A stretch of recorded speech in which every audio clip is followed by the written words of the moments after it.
It's showtime. Go ahead. And then you move out of the way.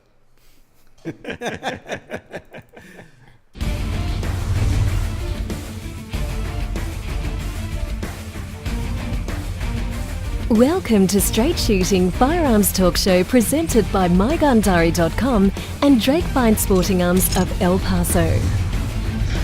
With your hosts, Felix Menor and J. Scott Drake. And now, here they are. Welcome to the second episode of Straight Shooting Firearms Talk Show. I am your host, Felix Menor. Alongside me, my esteemed colleague. The other guy. Scott Drake. Scott Drake, Yep. The number two guy. Oh, what? Master gunsmith. Yeah. Owner and proprietor of Drake Fine Sporting Arms, Mr. J. Scott Drake. Yeah, what's happening? Yeah, same. We have got a great show lined up for you tonight. Of course, we'll be featuring our usual segments, Gunsmithing Job of the Week. We got a Gun of the Week, Guns in the News. Holy moly, there's a lot of gun news this week. We've got more than enough. Some sensational stories. And last but not least, we'll be skipping one of our regular segments, the You Show Me Yours, I'll Show You Mine segment, in order to make time for our in-studio guest, Franco Baca of Cerakote, Southwest, who we are also pleased to present as our sponsor. Yeah. We got a sponsor on the show. We do have a sponsor. We must be doing something right. And before we get too into anything, Scott, what I do want to show you, got a couple little surprises for you. Uh-huh. Now, last week you gave me a hard time. I played a clip from my IDPA, and you gave me a hard time that I was wearing white socks. Right. The first thing we got to address, though, I think, is those white socks. Every week I'm going to wear a different pair of socks, and this says... Yeah. So don't worry, I'm not going to show off my socks every week, but I just want you to know I'm no longer wearing white socks. You didn't have to change for me. And then I got another surprise for you, Scott. That's scary. Yeah. I went to a Wes Anderson art exhibit over the weekend, and you had mentioned that you were a fan of Wes Anderson. Now, the exhibit left a lot to be desired, but I did find a piece that I thought you would like, so I've got a gift for you. Uh-oh. Yeah. All right. Check it out. That is my gift to you. Oh, my God, that's cool. Right? Isn't that cool? Kind of reminding me of you that he's lighting a cigarette or whatever he's doing. Yeah, well, yeah. Yeah, show everybody. Okay, so Steve Zissou is going to get hung in the shop. Yeah. Now, there are a couple things about this I want to mention. One, I did the framing, and I put the black little background on it. It just came with the little 6x8 or whatever it is. And then also in the top right-hand corner, you'll see I spilt a little bit of my blackberry soda on it. Well, it makes it endearing, man. and then That's a quick... awesome. Thank you. Yeah, you're very welcome. Yeah, I thought you'd like it. It's going to hang right there. I'm going to put it in Chantel's office. Oh, okay, very cool. You guys can't see, but her office is there. She's not going to like it, but I'll put it there anyway. Before we get into the gun news, I do want to send a shout out to a couple of new friends of mine, Cody and Galen, who I met at a gun show, right? Just shows you can meet nice people. And we went shooting on Saturday, and that's where I discovered I had a problem with one of my firearms that we're going to be talking about in the Gunsmithing Job of the Week. It was a hard thing to fix, too. Yeah. Yeah. Really hard. And they are members of a Facebook group, so a shout out to Russian firearms enthusiasts that they belong to as well. That's one of my groups. And then another viewer out there listening tonight is Luke Crum. So I just want to say hi to him. I hope you don't mind if I do that. You can send shout outs. You've got some guests in the crowd tonight. Yeah, no, I'm good. You say keep on going. We've got quite a packed house with the live studio audience tonight. I heard the applause at the beginning. We must. And with that, it's time to get into the gun news. This week in firearms news and current events. Like I mentioned at the top of the show, we have a lot of news to talk about. And one more thing, before we get into this, I got to do something real quick, Scott. Watch the cables. Yeah. There you go. Oh, yeah, it's dangerous out there. You were asking me why I brought in my plate carrier and plates today as I was getting set up for the show. When you watch some of this, the news that we're going to talk about, the gun news, you'll understand why. It's a crazy world out there. Yeah, it is. You don't want to go outside without your plates. So the first one caught your attention, actually, so I'm going to kind of let you take the lead. We're going to watch a little bit of the video. But what it is, it's a video clip of a guy who was wearing a GoPro. He was riding his ATV, either him and a friend or him and his brother. They're minding their own business, riding their ATVs somewhere in Alaska. And a guy, like and they're on like a dirt trail next to a road. They're not on the road. The guy cuts him off, and it turns into a confrontation that involves a firearm. So let's watch the clip here. I'll pull it up, and here it is. To a friend's home in North Pole. Walker was wearing a GoPro camera during the ride. Shortly before arriving, he was stopped by Gregory Brower, an off-duty corrections officer at the Fairbanks Correctional Facility. And then the vehicle pulls like a quarter way in the middle of the road, and I stop and I wave him on like, go ahead. Brower exits his vehicle and waves Walker up. What? I said this ain't a racetrack. Brower reaches for Walker's ATV. Walker goes to remove Brower's hand. As I'm trying to remove his hand, because he's not letting go. He's holding on tight, like he's trying to take it from me almost. So I stand up and get off, and I'm trying to remove him, and I grab him, he grabs me, and like I'm just trying to push him off. A scuffle ensues. Right now, it's not a racetrack. Not right. What's wrong with you? What's wrong with you? What's wrong with you? After, Brower walks towards his vehicle. I push him away, and I think it's over. But he goes to his vehicle and grabs his gun. Brower approaches Walker, loading a round into his gun. An eyewitness to the scene says they saw Brower point his gun towards Walker before putting it at his side. When he pulled out the gun, my heart dropped. Like in my head, I'm thinking of all scenarios. If I do this wrong, I can get shot. If I do this wrong, I can get shot. So no set of movements. Like I'm seeing my death in front of me. Brower tells everyone to get on the ground. Get on the ground. Get on the ground. Get on the ground. There's my badge. Get on the ground. Okay. Brower says he has a badge. So we'll stop it there. So we'll end it right there where Brower says he has a badge. Yeah. And he identified himself as a police officer. The problem with it is He is not a police officer. he's not a police No. officer. The guy was a corrections officer. Yeah, he's a prison guard, which is good profession. Gotcha. I got a Excellent. lot of friends that are correctional officers and things like that, but you are not a police officer. Right. Different side of the fence. Now, having viewed the video here, and I know you read up on the story a little bit, give me your take on that situation.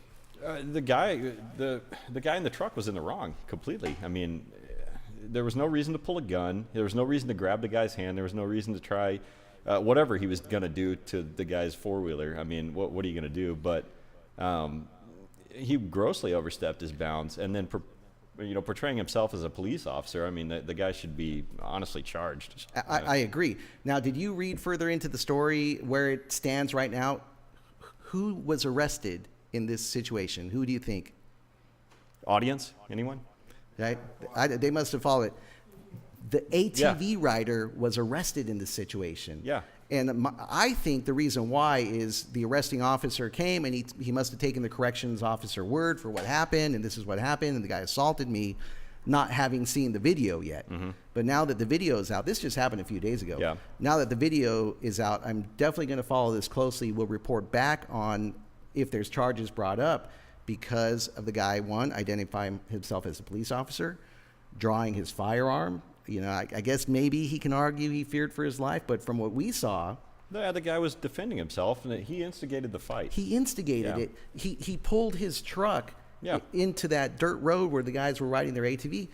I guess maybe he was just annoyed that these guys were driving their ATVs around. You know, Well, how there's a some way to do things, and there's a way to not do things. I mean, hey, can you slow down going down the road, please? We got kids or whatever. That's fine. I agree. The way that he approached it, absolutely wrong. Totally wrong. So now you see why I threw on my plate carrier and vest. I'm not going anywhere without this thing. Right. All right. So if you think that was a sensational video, this next one we're going to watch is even more incredulous. A lot of people have been talking about it. You seem to think it was a little more cut and dry, and it is the video of a police chase that ended up in an officer-involved shooting, and we're going to watch it. This is just a short video here, and I think the audience will also agree that it's quite sensational. What you didn't see was a guy he hit a car in an intersection and spun out. Right. This is at the end of a long police chase. Very long. I think the original video. There we go. So if you can't see it, which you will, on the real video. The guy's pointing a gun at the cops. Yeah, you can see it in the video. Yeah. He came out of the SUV with a firearm pointing at the police officers. Yeah, that is not what's controversial or what some people consider controversial about this video. All right, he's on the ground. They're still shooting. Okay, we'll stop it there. So what the chit-chat is on the internet, on the Facebook comments, is that they shot him 45 times, or they fired 45 rounds. Yeah. And people were saying, why'd they have to shoot him 45 times?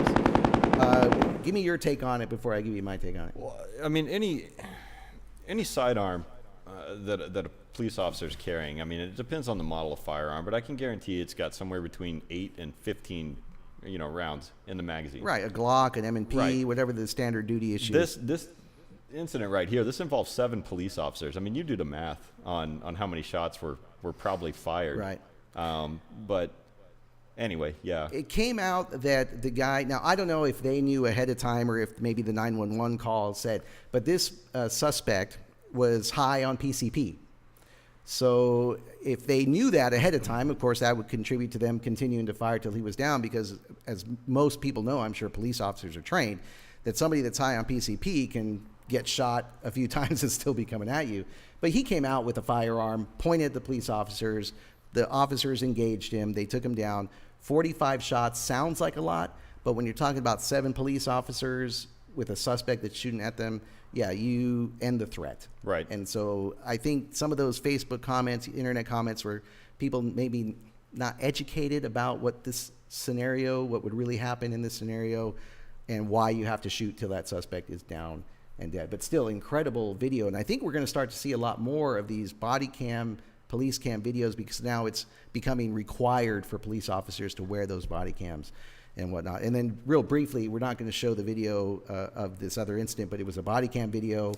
Police engaged the suspect, and they shot the guy and hit one of his major arteries. Yeah, those guys were quick to react. I mean, we watched that video the other day, and they wound up throwing a tourniquet on the guy, and I think they saved his life. I'm not sure. They did save his life. That was incredible. They had to engage the suspect for whatever the reason was. He was bleeding out from a major artery. They went right into life-saving mode, put a tourniquet on, and saved his life. Maybe we'll show that one next week. Well, I mean, and back to the thing we just watched. Here's the thing. You get out of a car, you point a gun at a cop, you're going to get shot in the face 45 times. I'm sorry to tell you. They're not going to stand there and talk to you. Right. You know what I mean? And that's the way it should be. You point a gun at me, and you pull till it goes click, and that's just it. Yeah, I totally agree. Okay, so we're going to steer away from sensational cop shooting, gun shooting videos and go to maybe an equally controversial video product that is divisive, because it's about a Glock. Some people love Glocks. Some people hate Glocks. This company came out with a Glock product, which is a folding, concealable Glock.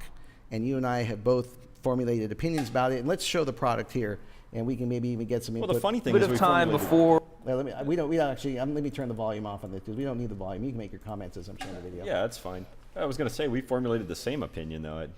I think. you know. Here's a very good look at it. That's a Glock 19. And you see that they have modified it so that it folds up into about the size of a cell phone. And then to employ it, and this is a prototype, by the way, it's not on the market yet. And there it is. You fold it, and now it's a Glock. Look at the trigger there, kind of interesting. Okay, so we're not going to spend much time on this, but this video was brought to my attention by Joey. Joseph, he works here. Yeah. He was all about it. He couldn't wait to get his hands on one. He says he loves Glocks, and he can't wait to get one. He thinks it's the greatest thing since sliced bread. This is a great idea. And I kind of didn't see it. I don't see the need for it, because if you want a pocket-sized pistol, there are plenty of fine firearms. M&P Shield is one example, but there are lots of others. That's just the first one that comes to mind. If you want a firearm that you can put in your pocket, there are plenty of other options. That just does not seem to make sense to me as a practical firearm. No, I agree. Having an extra couple of steps before you can use this thing. I mean, what are you gonna? Hang on, hold on, not done yet. Hang on. Okay, now we can go. Okay. Oh yeah, you're talking about the time it takes. Yeah. To... What are you gonna do? I mean, yeah. If that's the consideration, and that's what I heard. I saw that most of the comments was that yeah, this would be a great concealed carry. I don't think so. I don't think so. Yeah. No. I'll be surprised if it makes it into the market to begin Well, with. you know, I mean, like you said, it's a concept. I mean, how many concept cars do you ever see come to market? Who's going to buy that? Right. Is anybody here interested in something like that as a practical? No, The audience absolutely is not. shaking their heads. The No. audience says no, and we all know that the straight shooting firearms talk show audience is on the cutting edge of firearms products and market. You know, if they say it's a no-go, then it must be a no-go. Am I right or am I right? I would say. Yeah. All right, with that, let's move things along. I'm just going to briefly mention before we get into our gunsmithing job of the week that there was a big court ruling in Washington, D.C., very important for concealed carry supporters. If you wanted a concealed carry permit in Washington, D.C., same for California, you had to have a good reason. That was the law. You had to show a good reason, right? A court ruled by a 2-to-1 vote, I guess you say, that is unconstitutional. And whoever I don't know if you call it defendant, but whoever the ones that are the city, I guess, or Washington, D.C., they have the right to appeal it. I don't know if they're going to, but as of right now, they ruled it unconstitutional, which is a great precedent for places like California, because you should not have to have a good reason to apply and get a concealed carry permit. It's the Second Amendment. Right. Right. So I just wanted to mention that. You can look that one up in the news, and I'll put a link to it in all of our stuff. But let's move things along because we got a guest to get to tonight. Let's get to our gunsmithing job of the week, and then we'll welcome Franco on in just a few minutes. It's time for the gunsmithing job of the week. It is time for the gunsmithing job of the week, and I'm going to take the plate off now. I think. You sure? I think there are plenty of people here in the audience who are carrying firearms, who I trust that if something went down, I think they'll protect me. You know, because here I'm. Yeah, I got you. Yeah, okay. Don't worry about it. And while I'm taking it off, I will grab the gunsmithing job of the week. All right. So this one. This is one of them. Yeah. Yeah, that's one of them. All right. We went out and played with this. We did. So let's talk about what we have in our hands here are a couple of SKSs, right? Beautiful firearms, definitely a well-known semi-automatic firearm that is a pleasure to shoot. You called me up and asked me if I wanted to go shooting on Sunday because you had an SKS that you needed to test out that a customer brought in that needed some work. It just so happened by coincidence that I have an SKS that I had trouble with on Saturday. I went out shooting with Cody and Galen. And this is brand new to me. It's a rework of a Yugoslav SKS. The company J&G Sales took off the grenade launcher piece here and replaced it with a flash suppressor and took off the grenade launcher sight. And they redid I mean, it looks beautiful. I'll show a close-up of it later. But from the first shot that I fired, it was not ejecting the spent casing and the bolt wasn't closing. Right. And I thought I had figured it out. We had two rifles that were doing the exact same thing. They were doing the exact same thing, but the issue with them and the resolution. The answers are two vastly different solutions. Right. Yeah. So tell me about yours first, what the issue was and where it stands. So this is basically the same gun you've got there. It's a Yugoslavian SKS. And if you know anything about these, they've got this gas block switch where you can turn it off and you can turn off the gas. It puts all the gas out the muzzle. You can fire a grenade with it. Neat concept until the guns get old. Okay, and so what did you determine the issue with that was? Yeah, this gas block is completely worn out. The cylinder inside the gas block is worn out. It's dumping gas everywhere out the gas block, not putting it back into the piston to cycle the bolt. Right. So the bolt is doing the exact same thing that yours was doing at first. It's coming back to about here, not picking up the next round, not ejecting the spent casing, all because there's not enough gas pressure to force the bolt back. And that is a result of just having fired a number of rounds through it, lots of rounds. This thing, who knows? I mean, it could have, a majillion rounds through it. And then if you don't clean the gas block, if you don't clean the residue out of there, it can foul up. Oh, well, the old ammo was corrosive, and, God knows what kind of ammo's been put through this thing.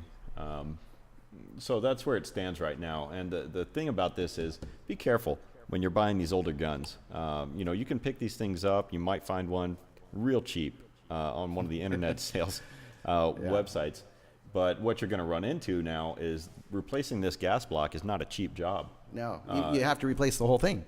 I mean, everything's got to come apart. And I mean, taking this barrel apart is not a simple task. So before you know it, you've run into $300-400 worth of labor on your gun that you got real cheap for $300, right? Or more, or whatever you pay for it. And then, so if somebody who owns an SKS, because myself, we all own SKSs, Cody and I and Galen, how would I prevent that from happening over the years? Just keeping it clean? It's eventually going to happen on this gun. Oh. There's no way around it, man. So let me tell you, as this gun ages, the gas is actually eroding the inside where this little barrel rides in here. We'll get a close-up of this so you guys can see it on camera. But unavoidable, you're saying, just over the years? It's a matter of when, not a matter of if with these things. Eventually gas is going to erode that to the point where it's got enough blow by, and you'll see it. You'll start to see carbon build up around the gas block. You'll start to see carbon on the barrel, and even like this one on the sling. So my basic input on these is don't buy these Yugos with the gas block. Right. That's made for Stick it. with the Russian SKS. Russian, Chinese, whatever. If it's got a fixed gas block, you're pretty much okay. Yeah. But these things, that's bad news for me because I own a couple of Yugos. But I'll tell you real quick, we're going to welcome our guest here in a second. This one, what you ended up pointing out, the affix to this was, this is just a new firearm, and the bolt is just sticky because it hasn't been used. Yeah. So Felix was doing the same. Felix was doing the exact same thing as this one. So we took it apart, checked the gas block. Everything looked great in the gas block. And then all you did was, we were out in the range shooting. You just took the bolt, and for about 3 or 4 minutes. Yeah. So. And he gave it back to me, and sure enough, bang, bang, bang, bang, bang, it was good to go. So what was going on with his was it was just rough machining on the bolt, really. Once you smooth that all out, the action cycled great. Hey, and with that, let's move things along. We're really proud to welcome our guest here. I'm excited to have him on. It's time to welcome Franco Baca from Cerakote Southwest, and he is actually our very first guest on the show. Yeah. I mean, ever. Yeah. So go ahead and take your spot there. Yeah. All right. Go ahead and grab your microphone there. This is my very first podcast, so you have to be friendly. Okay. Oh no, we're nice and easy. So this is Franco Baca from Cerakote Southwest. I met you through Scott. He had mentioned you actually way before we even talked about the show, or actually right when we were first talking about the show. He said, "Hey, we should have Franco on from Cerakote Southwest." And why don't I just let you tell us a bit about your company? What are the products and services that you offer? What is Cerakote? Okay, I've been in the coating business for the past 15 years. And some of my employees, David Reyes, he's supposed to be here. He didn't come. Said maybe we should get into firearm coating. So my choice was to try and find what the best coating out there was. I mean, there's gun coat, there's a bunch of them. So we came to the conclusion of Cerakote. So in order to give the product that people are going to buy, we decided to get certified and go through the whole process, so we can apply it properly. Right. Now, what is Cerakote? You say, I know it's an application. You can customize the look and the colors, but what is it actually that you're putting onto the firearm? Cerakote is short for ceramic coating, so that's basically what it is. It's ceramic coating. It's not a plating. It's not paint. So it's really durable. Right. I think maybe 70-80% of the manufacturers are using Cerakote. It's become more and more popular in the last few years. I mean, I hadn't heard about it until a few years ago, but it's really exploded as a popular option for people to customize their firearms. And you've got one here. Why don't you pick up this rifle? Tell me a bit about this. Here was actually the very first firearm that we did. This is my son's 22. He said as soon as you start Cerakoting, mine's first. So we've evolved since then. We've done a lot of themes, but we can do themes. We've got laser engraving. Pretty much any sort of camo. We get it done. Right. And so let's say a customer contacts you about they want to have a custom job. They would provide you the artwork, and then you would tell them whether you can do it or not, or how does that work? Let's say, well, usually people are going to Google what they want to see, and they'll bring pictures to us, and we want to give them what they want. We try not to copy other people's works, obviously. Right. But David Reyes, he's just he's good at what he does, Okay. and he gets it done. He's the expert. He's the Yes, yeah. yeah. He's a former Marine, and Okay. Now, what does a typical job cost? Let's say I brought in my 1022 and I wanted this type of Cerakote application. What would that cost somebody? they start somewhere around $200. Okay, Yeah. that's about right. And then the other question I wanted to ask you, now, I own a Smith & Wesson M&P that's called a VTAC, Viking Tactical, that has a coating on it. It's not like a custom artwork type of thing like you can do, but it's a nitride coating. How does that differ from Cerakote? Titanium nitride is a plating. Okay. So what that is it's a lot harder coating. It's a different type of process. It's a chemical process. Okay, I got you. Now, going back to your Cerakote, if I have a Cerakote application on my firearm, how long will that last me? You know, considering I'm taking it in and out of the holster and taking it and shooting it, how long should it last? It should last a good while. Yeah. I mean, we're replacing the factory coating. Gotcha. Yeah, plus we have lifetime warranty on our work. So if there's any problems with the work as far as our workmanship, chipping, flaking, etc., we'll take care of it. Right. Do you have any questions about his? Oh no, I know all about Franco. I use Franco all the time for some different services that I don't do here. Okay. You know, Franco does the laser engraving, so whenever I build a custom gun, if I want you know, the information engraved on it or whatever, I call Franco. He comes by and grabs it for me, or you know, we send it over. I gotcha. So my next question, that's a good segue, was about what other services you offered, and he mentioned laser engraving. What is that? What goes into that, and who would want laser engraving and why? Laser engraving it's a fiber laser. So what it does is it actually pulverizes the metal. Anybody who has NFA engraving, anybody who wants to laser engrave their personal products would come to us. Okay, and it's the same sort of thing where I would bring you like the artwork and say this is what I want, or I could just tell you my concept. The guy who runs the laser, Isaac Hernandez, he's a metallurgist, and he gets it done. He has training, Photoshop, etc. Right. Okay. Yeah, so we can help out with that. It's not a problem. Now, as we made the announcement earlier today, we were definitely proud to have you as the show's sponsor. And what we would like to do is give you a firearm to do a Cerakote job on, a custom Cerakote job on. We'll give it to you. I'll come into the shop and I'll shoot a little video of what you do there. We'll show it on the next episode. And then if you can come back on the show as a guest when the job is complete. Yeah. And so what we'd like to do is have you do a custom Cerakote job for us of a Straight Shooting Firearms logo, something like this. Do you think that could be done? Yeah, definitely. Yes. So I've got what we'd like it done on is a Smith & Wesson M&P, right? Just a standard Smith & Wesson M&P. That's like a blank canvas to an artist like you, isn't it? Yes, definitely. Yeah. So we're gonna get together. I'll give it to you. We're gonna try to get this logo right here, a custom Cerakote job on the Smith & Wesson M&P, and we'll have you back on the show and show off the product, and then we'll have it. The idea is to have it right up front every show we do, and proudly display Cerakote Southwest products. So what do you think about that? Yep. That sound good? Plan. And with that, we're going to say goodbye. That half an hour goes by really quick, doesn't it? Yeah, it's over. Yeah, thank you guys. Yeah, we were definitely loved having you on the show. Thanks for sharing everything about your products, and we'll definitely have you back on again. And you can see more of his products at cerakotesw.com and on Instagram at Cerakote Southwest. Yep. Hey, everybody, we just want to say thanks for watching another great episode of Straight Shooting Firearms Talk Show. For Scott Drake, I'm Felix Mena. We'll see you next time. All right.